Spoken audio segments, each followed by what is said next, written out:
बिस्मिल्लाहिर्रहमानिर्रहीम। अस्सलाम वालेकुम स्टूडेंट्स। हमारा आज का लेक्चर हमारे अपकमिंग टेस्ट जिसका सिलेबस स्टूडेंट नंबर 5 है उसके वर्ब बेस्ड एमसीक्यूज की प्रिपरेशन के सिलसिले में है। अपने आज के इस लेक्चर में हम ये देखते हैं कि इस यूनिट में कौन कौन से टेंसेस को यूज़ करके सेंटेंसेस बनाए गए हैं या दूसरे अल्फाज में वर्ब का किस तरह से यूज़ किया गया है। हमें सबसे ज़्यादा इसको यूज़ देखने को मिलता है प्रेजेंट इंडेफिनिट प्रेजेंट टेंस में। प्रेजेंट टेंस में मैंने कोई तकरीबन 10-12 जगहों पर देखा है जहां पर प्रेजेंट इंडेफिनिट टेंस को यूज़ किया गया है। For example, Pakistan dash highly susceptible और vulnerable to climate change. Pakistan present indefinite के लिहाज से जहन में रखेंगे तो पाकिस्तान सिंगुलर है के साथ क्या देना चाहिए, पाकिस्तान इज हाईली ससेप्टेबल और vulnerable to climate change.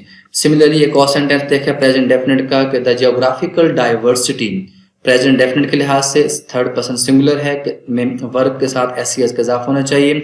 So the geographical diversity makes the country prone to climate risks is the right answer.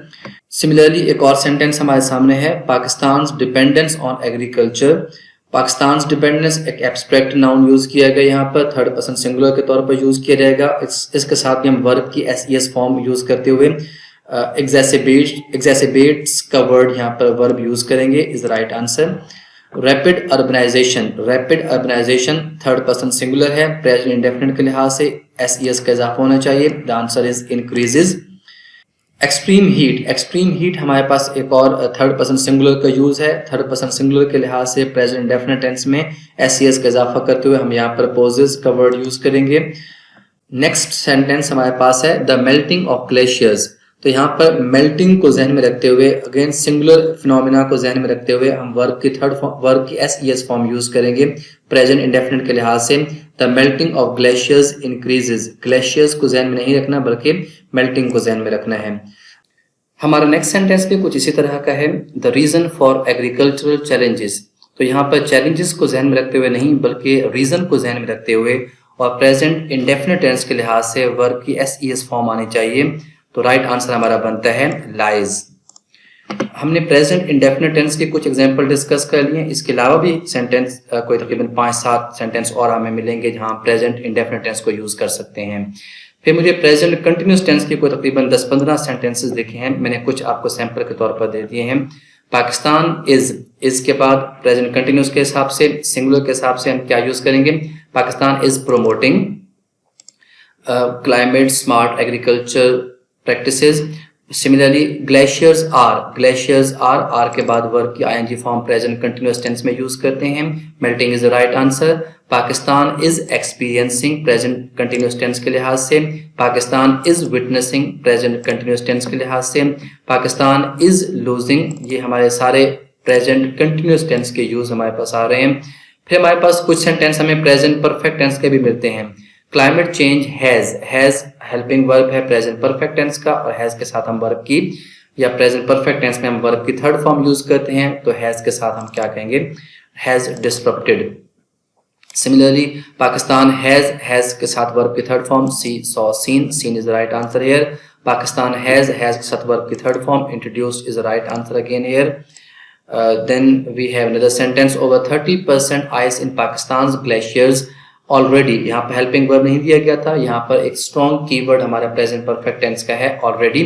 तो ऑलरेडी के साथ हम प्रेजेंट परफेक्ट टेंस चूज करते हुए हैज हैव लगाएंगे और वर्ब की थर्ड फॉर्म। तो 30% ice in Pakistan glaciers, 30% ice singular चीज की बात हो रही है तो हैज लगाएंगे और वर्ब की थर्ड फॉर्म यूज करेंगे, तो has melted is the right answer here. Present perfect का हमारे पास एक और 2 सेंटेंस भी हैं, हैज के साथ वर्ब की थर्ड फॉर्म आउटपेस्ट। फिर हैज हमारे पास हेल्पिंग वर्ब के थर्ड फॉर्म पोज्ड का वर्ड यूज करेंगे यहाँ पर हम। उसके बाद हमें एक सेंटेंस मिलता है प्रेजेंट परफेक्ट कंटिन्यूअस टेंस का, एरियाज लाइक थरपारकर जैसे इलाके हैव बीन फेसिंग। एरियाज ज्यादा हैं, ज्यादा के साथ हम हैव यूज करते हैं और प्रेजेंट परफेक्ट के हिसाब से हैज बीन हैव बीन और वर्ब की थर्ड ing फॉर्म यूज की जाती है। So have been facing is the right answer here for this sentence. Similarly हमें कुछ सेंटेंसेस मिले हैं पास्ट इंडेफिनिट टेंस के भी। पास्ट इंडेफिनिट टेंस में तकरीबन तमाम सेंटेंसेस में ईयर यूज़ किया गया है, और जब भी ईयर आता है तो हमारा वो स्ट्रॉन्ग हिंट बन जाता है पास्ट इंडेफिनिट टेंस का। और पास्ट इंडेफिनिट में पॉजिटिव सेंटेंस में हम हमेशा वर्ब की सेकंड फॉर्म यूज़ करते हैं। तो इन 2022 यूज़ किया गया था, तो हम पास्ट पे चलेंगे ईयर के हिसाब से और वर्ब की सेकंड फॉर्म यूज़ करेंगे रिकॉर्डेड। सिमिलरली इन 2015 सेंटेंस में यूज़ किया गया है, वर्ब की सेकंड फॉर्म यूज़ करेंगे रिजल्टेड।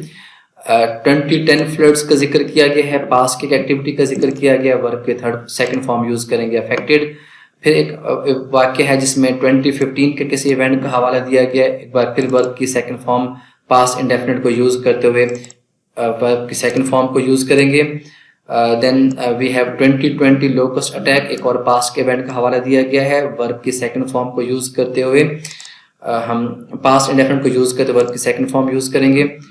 फिर हमें 2-3 सेंटेंसेस में पैसिव वॉइस की एग्जांपल्स भी मिली हैं। पैसिव वॉइस के एग्जांपल्स में या तो ये होता है कि बाय के बाद सब्जेक्ट आ जाता है आखिर पर, तो वो हिंट हमारा बन जाता है। तो यहाँ पर बाय लोकल फैक्टर्स हिंट बन गया। तो पैसिव वॉइस में हमेशा कोई भी टेंस को हम वर्ब की थर्ड फॉर्म यूज़ करते हैं। तो यहाँ पर भी हम क्या यूज़ करेंगे, एग्जैसिबेट की एग्जैसिबेटेड थर्ड फॉर्म यूज़ करेंगे। यहाँ पर wheat yields are dash to reduce by 6 to 8% by 2050, यहाँ पर भी हमारे पास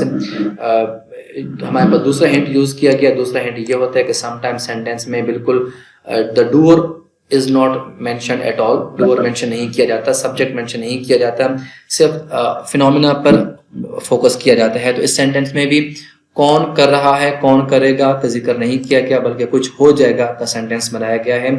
तो उस कॉन्सेप्ट को ध्यान में रखते हुए पैसिव वॉइस का सेंटेंस है, आर के बाद वर्ब की थर्ड फॉर्म यूज करेंगे, एस्टिमेट की थर्ड फॉर्म है एस्टिमेटेड। हमें पूरे लेसन में सिर्फ एक ही सेंटेंस मिला है मॉडल वर्ब्स का। मॉडल वर्ब यानी कि can, could, shall, should, will, would जैसे जो वर्ड्स होते हैं, हमें पता है कि इनके फौरी बाद हम हमेशा वर्ब की फर्स्ट फॉर्म ही यूज करते हैं। तो ये कुछ वर्ब का इस्तेमाल था, इनको आप गो थ्रू कर लीजिएगा अपने नेक्स्ट टेस्ट की तैयारी के लिए। That's it, thank you so much, Allah Hafiz.